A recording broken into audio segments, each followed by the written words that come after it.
Hello and welcome to another episode of Table Talk with some guy and Nils, Cyrils Brettspiele, and today we are talking about AquaSphere from TMG Games, Tasty Minstrel Games. Okay, that's AquaSphere, and do you have something to say before we start over with the rules?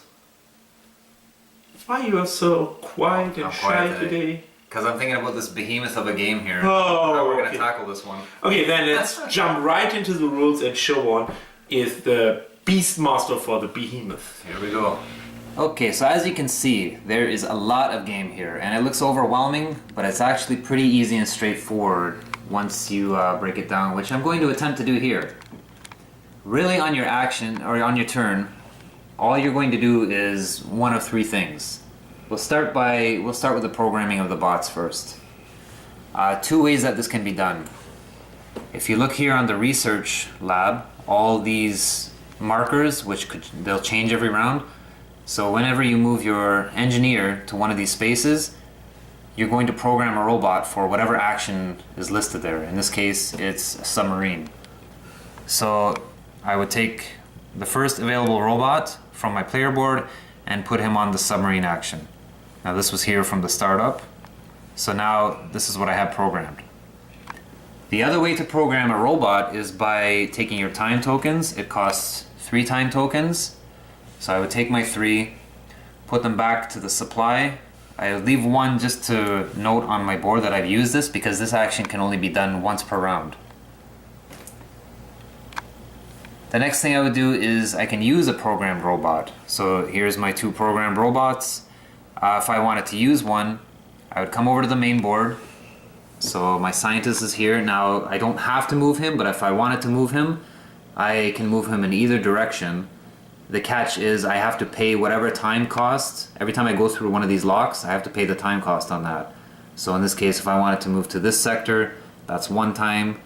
If I wanted to move here, that would be 2 time in total, and so on.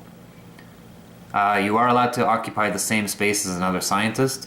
So let's say I've decided to end up here and I want to use my submarine programmed robot. So I would take my robot from this part of the board, put him in the center here. Now if there was any other robot from another player, then I would shove that one to the loading bay here, place my robot here. Because he was programmed for the submarine, I'm going to stand on the sub action space, take my submarine from here, and put it in the next available space. Now there's other actions available, but I'm only going to cover that for now. So that's how you use a programmed bot. Now the other thing that you can do is simply pass. So when you've moved your engineer up the track here, and again you have to follow these arrows. So as you can see, if I come here, the only direction I can go is here or here. I can't go sideways unless I have there's a card that will let me do that, but we're not going to get into that. So once I've reached here and there is no more actions that I can program with, then I will just simply pass. And the first one to pass is going to be first for the turn order next round. Okay, so let's talk about the possible actions that you can do. So on your turn, I'll start by saying that anytime, as a free action, if you have a robot that's already programmed, you can never have more than 2 programmed at once. But at any time, I can take one of these off, put it back on my player board, and well, in this case it's full. Let's say it was here, I put it back there, and I can get 2 time tokens for doing that. So you would cash those in. Here the actions in order are: the green action will let me, every time I move to a sector, so if I use my robot, then I can take an expansion from my laboratory. So I would take that and add it to my lab. Now these are important because when you start out the game, you have a basic laboratory here, and these symbols on here means that I can only ever have 2 octopods at capacity, that's my capacity, 2 crystals, 2 research cards, 4 time tokens. Every time I add one of these, it's going to not only expand my lab, but it increases the capacity. The yellow action here, it means that I can use my robot to pick up time tokens. Now normally in a game there would be time tokens stacked here. At minimum, you'll always collect 2 time tokens. So very useful because time is always short in this game. The black action here, if there's any crystals on the board, like in this case, I would collect those. These are going to be important. They not only give you points, but they will let you move past these red lines that you see here. Because anytime your scoring marker, let's say if you've reached 11 points, the only way to collect points higher than 11, I'll have to cash in a crystal to do so. There's one other way to do it where I can cash in a programmed robot, but again, we won't go too much into detail. Let's see. The purple action. This allows me to fight off octopods. So throughout the game, you're going to get octopods that attack your station or attack your base. So you'll be able to capture those guys, and they're worth points too. If they're not dealt with at the end of the round, and they're sitting in a sector that you control, they can actually penalize you. The next action is putting down submarines. Now this is valuable because you'll get to put your subs out in these bays here, and each time you do that, potentially that gives you another time token for the next round. Every time you put a sub down, you'll also gain the points listed here. So putting your subs down later in the game will get you more points, and there's a bonus for putting down all your subs at the end of the game. The next action is the, I don't know what you call that, research card action. That's noted by the red cog there. So anytime I come to a sector, I have the opportunity to take this card and I can use it at certain points in the game. The final action I can program is the white action here. Now, depending on the sector, like each one of these sectors is it's exactly the same, except for the white action in each sector is different. So wherever I am at that point, I can use this robot that's here. Again, put it here as normal. And then that lets me, in this case, I can program another robot instantly for the green action. And that's going to change for each sector.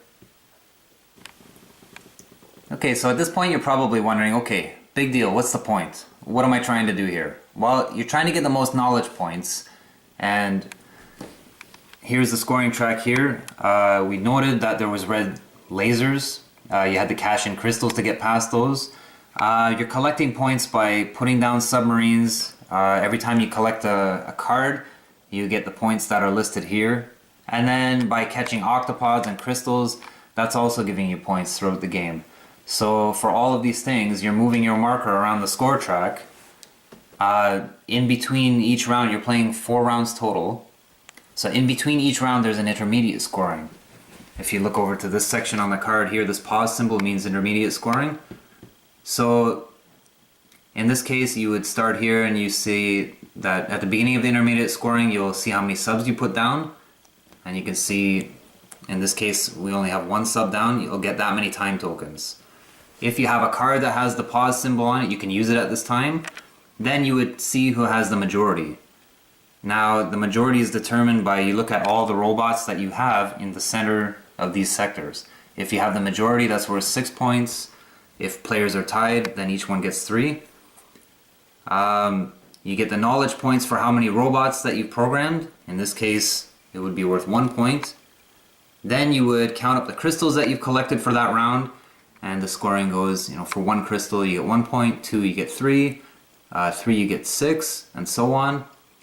And if there's any octopods in your sector, in this case there would be 3 octopods, that's worth negative 6 points for the yellow player. So he's going to lose 6 points. After you calculate all of that, you'll move your marker accordingly on the scoring track, and then we begin the next round. Okay, so if that wasn't enough, then after the last round, first you have an intermediate scoring, followed immediately by an endgame scoring. Now in the endgame scoring, you're going to look at your lab, which hopefully you've expanded. You'll get major points if you can get enough expansions to fill the lab completely. And you notice that there's letters on each expansion. If you can get 1 of each letter, 1 of each of the 6 letters, that's worth 21 points right there. Plus a completed lab bonus of 5 points. If you've managed to put all of your subs down, you'll get an extra 5 knowledge points. And time tokens that are left over are each worth 1 point. during the final scoring, you don't have to use a black crystal to cross the red lines. You just simply calculate your score. After all that is said and done, the person with the most points wins the game. Thanks, Showan, for the rules. Yeah, it was, as always, really interesting. Yeah, sure. Yeah, and I really enjoyed it. So anyway, let's talk about the mechanisms and about the game itself. So, just joking. You were good, as always. I tried. There's a lot there. No. To be honest, this is a Stefan Feld game, and Stefan Feld games are always a little bit special. All my German audience know that Stefan Feld is, yeah, and the English as well. So anyway, talking too much. This is a typical Stefan Feld game. There are so many things to do, so many things on the board that look so complicated, and so much stuff you always think, oh, what's there? Blah, blah. So that's typical Stefan Feld, but again, it clicks. So the mechanics are, technically it's move around and use your program bots, so it's more or less a little bit worker placement game. All the other little things like crystals or octopods, so that's just minor things. But it looks cool, it looks always interesting, a Stefan Feld game. Let's talk about first of the components. So I never saw octopods before in my life. That's gotta be a first for me. I've never seen these before. No. So the crystals are standard. So everything else is like Stefan Feld, good standard. The only thing is this reference cards are just thick paper. But this is always in Stefan Feld games usually to keep the balance between the price of the game and the depth of the game. So that's not uncommon for Stefan Feld games. And it looks very colorful, it catches into your eye. But there's not really something wrong with the components. Or do you have any complaints with the components? No, I like them. Everything is custom cut. The cardboard is good. I like how the expansions fit in the little groove there that's cut out of the board, and even the cards. I mean, I sleeve the cards. Otherwise, normally this would just slide right in there. Yeah, I mean... there's one thing I really said, shabby. But okay. This little cubey, so that's... All these amazing things in just a tiny little cube for... that's it. We are here to point out the critical points sometimes. Yeah, these are just random, normal cubes. There's nothing specific. Anyway. It should have been like a little gold nugget, maybe, that catches the light. I don't know. Anyways. Are you poking me here? Yeah. Are you forcing me to just say something else? Anyways, components are good, but as in most of the Stefan Feld games, I know functional. I wouldn't call that high, super eye-catching quality. It's functional. The layout of the board and the shape of the tiles is always unique for Stefan Feld. Yeah. So build your laboratory in this six-sided laboratory room. That's not so common in this industry, but that's always good. So the mechanisms then, how does it play? How do you find a place? Because I can say a lot right now, but...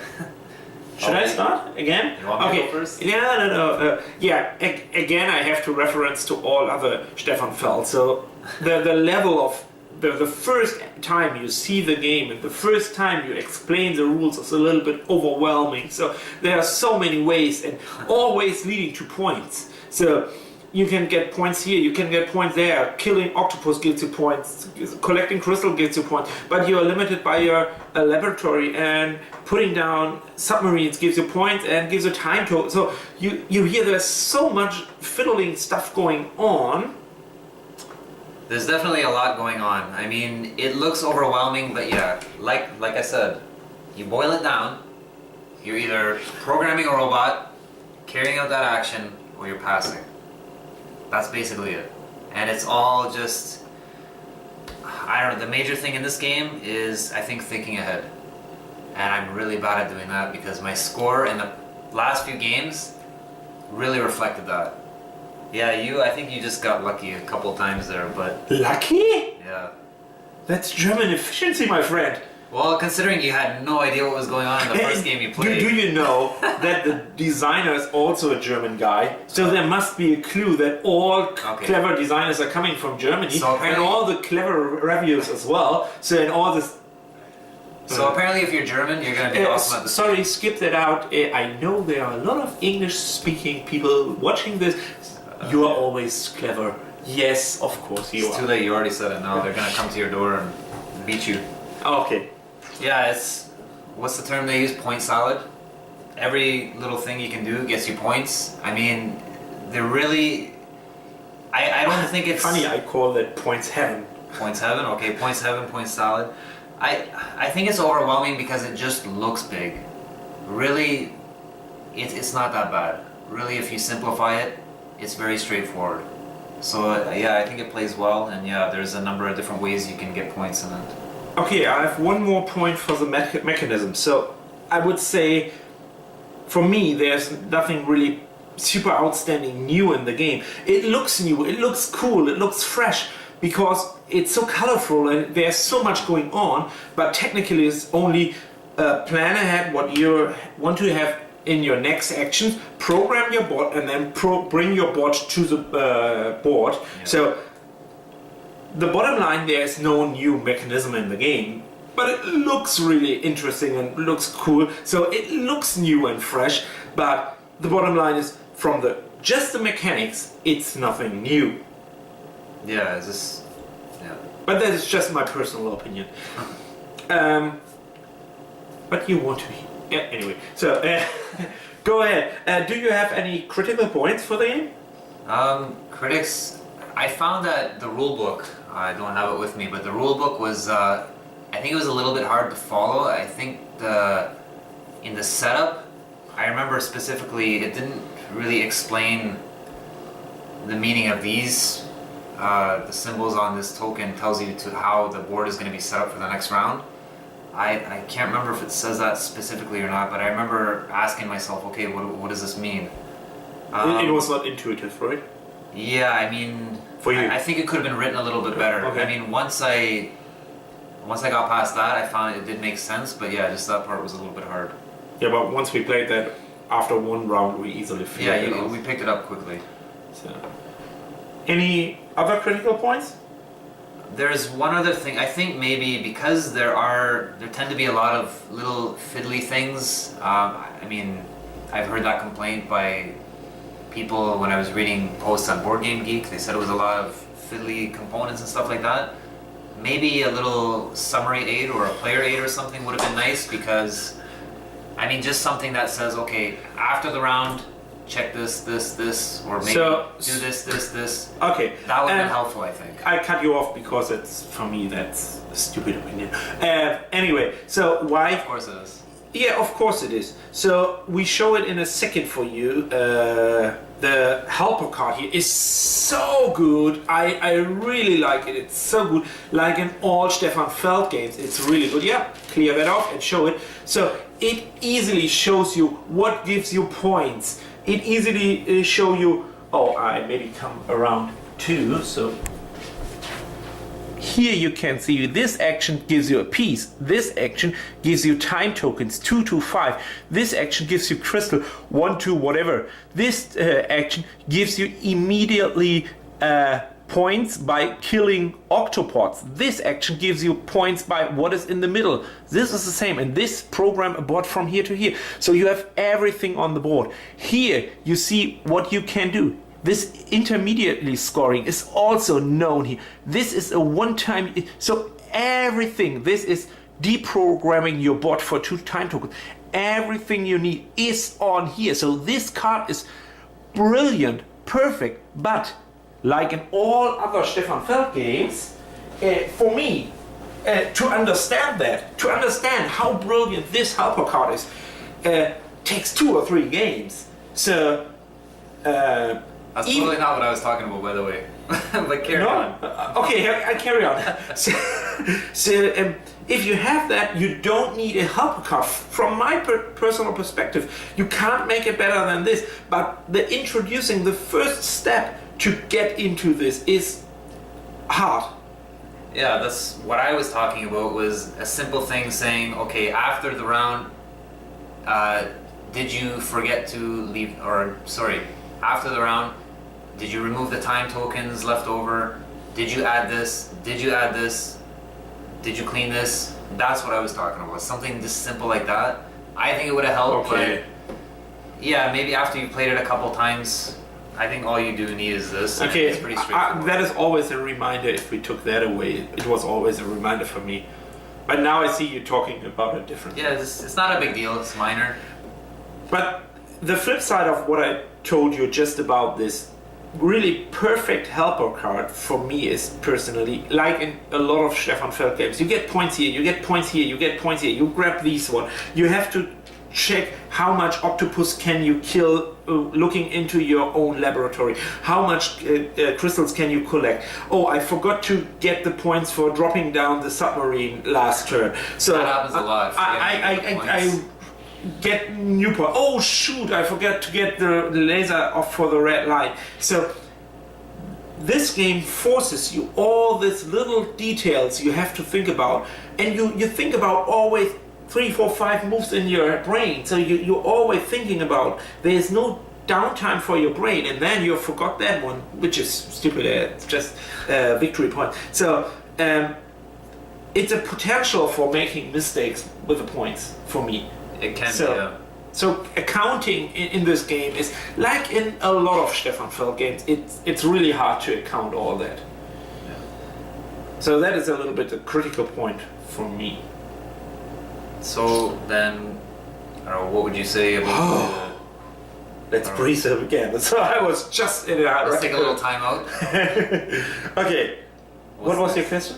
No, I was gonna say, so what's next then? So, Fun and replayability, maybe? Yeah. Fun and replayability. Well, I do really like this game. Now, I don't have as much exposure to Stefan Feld games as Nils. I really like this game. I think it's a great game. I love the fact that it really strains your brain. You're really trying to think, what should I do? What should I do? What's the best thing I should do? Absolutely. It drives me nuts, but I love that. Yeah, If you don't like that, you're probably not gonna be interested in this game. I think it's awesome.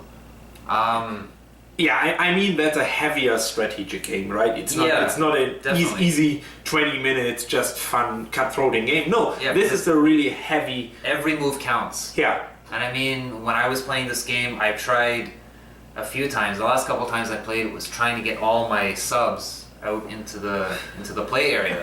yeah, I remember. And both times that I've tried that, I've come up one token or one time token short. So it's really hard to do.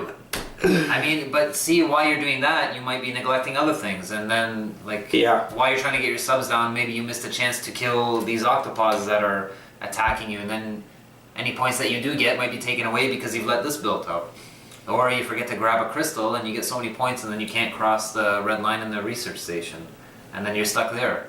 So it's a lot to think about. You're always planning ahead at least 2 or 3 moves in advance. I'm pretty sure you hear me if I'm saying again, this is a typical Stefan Feld game. Sorry for pointing out that so much, but I'm pretty sure you know exactly what I'm talking about. Yeah, that's a brain melter, of course it is. And it's a little bit, it is a heavy game, no question about that.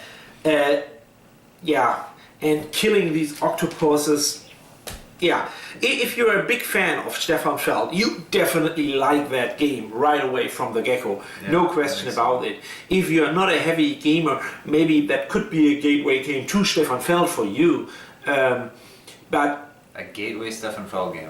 yeah, I don't think I've ever heard those two in the same sentence, those two terms. that's a new creation. I don't know. We had 10 episodes ago, we had a creation from me. I can't remember, do you? I don't know, we'll have to go back and Yeah, check. you can think about that, and I'm talking a little bit more. So, and but again, for me, as a guy who's very familiar with Stefan Feld games, I had 2 or 3 clues to win all the time the game, or was always in the top 2 of that game. So, and one of the strategies, and can you please shut your ears right now, is grab all these laboratory A to F things that gives you 21 points. You easily know the 21 points from Stefan Feld, and you see in the final scoring 21 points. That's a lot of. You're ending up the winner between 100, 110, 120, maybe 90. So in that range, at 21 is 20% of what you're reaching of, or maybe only 15. It doesn't matter. So this is a very clue point for me to win the game. Even if you're filling that up, it gives you another 5 points. So it could be 26 points in total. So that was always, every time I won the game, I won it with that strategy. And the second one is the second strategy I had is early in the game is to control these areas. Even if you get some minus points, but you get 6 victory points, each round you control them. If you do that 2 times, it's again 12 points plus the 26, so you have 38 points in total, just by these 2 little things. If you can manage that, winning the majority 2 times during the game and grab all the letters from A to F, I can guarantee you're under the top 2. I think it's easier said than done, though. I mean, it's... Yeah, but I did it every time. What, you did the letters? I did the letters all the time. No, but what I'm saying is that, like, if your letter doesn't come up... Yeah, but then you had at least 5 different letters, which is 15 points, and completed your laboratory, which is another 5 points, so it's in total 20. So when I was reading about the strategies for this online, because I wanted to see what people were doing and how they were playing it. It seems to be a lot of people. It seems to be that I've heard of people winning the game without a full lab, but these definitely played a significant part, having lab expansions, and obviously different letters are better. But more importantly, it increases your capacity for things. So yeah, there's potential for a lot of points there. Some of the cards are really, really good in this game too. I mean, if you can get the right cards.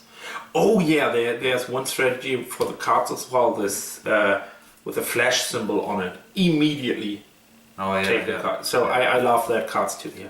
Yeah. So I mean, now I'm talking all about my secret strategies, and next time you will beat me. So the game is really, I mean, if I could sum it up, I would say it's just trying to be the most efficient and taking advantage of whatever opportunities are best presented at the time.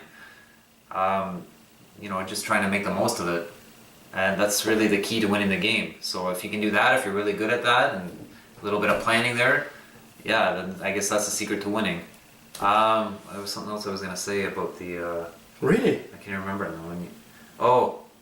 A big complaint I heard about this game. Again. People talking about analysis paralysis. Now, when I say big complaint, don't take it like, oh yeah, people are complaining about this game, because I hear most of the comments I hear about this game are positive, like amazing compliments about the game. He is doing the research on the game. Yeah, usually. You should do some research too. Why? Homework. That's your homework. Yeah, but Anyways. hey, I'm playing this game intuitive. I don't need to okay. read the... I forgot you're German. Anyways, you know how to play. What I was gonna say is people talk about analysis paralysis. Maybe I guess I define it differently. I mean, when somebody says AP to me, I'm thinking of people sitting around doing nothing while one player takes his turn. That to me is that's my definition. That's how I define analysis paralysis. I don't think that exists in this game. Yeah, because everybody is... While Nils is planning his turn, I'm thinking, okay, what the heck am I going to do? Yeah. So, I mean, I'm thinking and I'm planning out my move, and while he's doing his. To me, that's not AP. If I was just sitting there dumbfounded while he was doing his move, then that would be AP. I'm pretty sure what you want to say is there's no real downtime for you. There's downtime...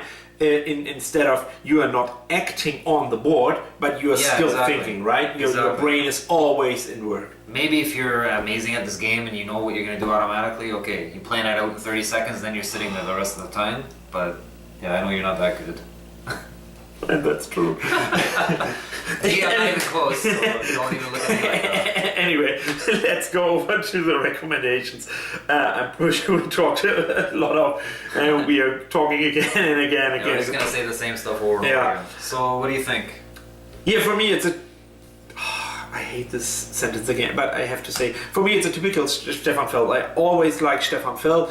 I'm always in between. So, but for Stefan Feld, guys, I really highly recommend it.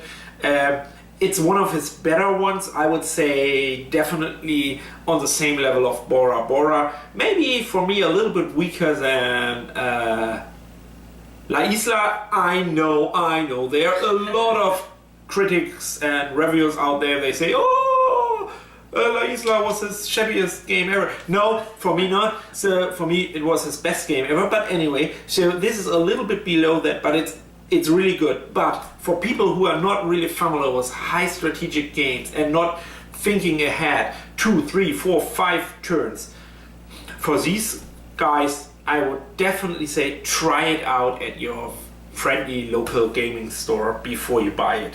Yeah. So, or in your group, because Stefan Feld could be a little bit overwhelming. Yeah, I think so. I mean, I'm not as an experienced a gamer as Nils, but I mean, for me, I highly recommend it if you like the style of game. I would definitely say it is really heavy to just jump into. I mean, maybe watch it being played first or get somebody to teach it to you. Oh, that will, that's the best way. yeah, you'll have a much better experience. But yeah, it is an I have awesome a good idea. Come over to us and play with us. Yeah, come to his house. I'll give you his address in the links below, and then you can go there for a tutoring session. No, I was kidding. No, why? Oh, what if you get a crazy? I like my audience. Hey, maybe. I love my audience. Yes. Okay. Come over to me. All right, I'll give you the address. Yeah. Sure. I really like the game. I think it's awesome. Definitely, I would pick this up in a heartbeat. I mean, it's an awesome game. Yeah, I'd recommend it to pretty much anybody who asks me what you think about AquaSphere. I would say no question, go buy it. Okay, that was what we have to say about AquaSphere from Stefan Feld and TMG Games, Tasty and Minstrel Games. Again, it was another very funny episode for us. We laughed a lot. For us, a very good episode from Cyrils Brettspiele with Some guy. why you and Nils. Anyway, You know why. we discuss it later on. So now it's time for your signature sentence, I guess. Yes, don't forget to like and subscribe to the channel, please. We can always use more subscribers. Thanks so much for that, and see you next time. Bye.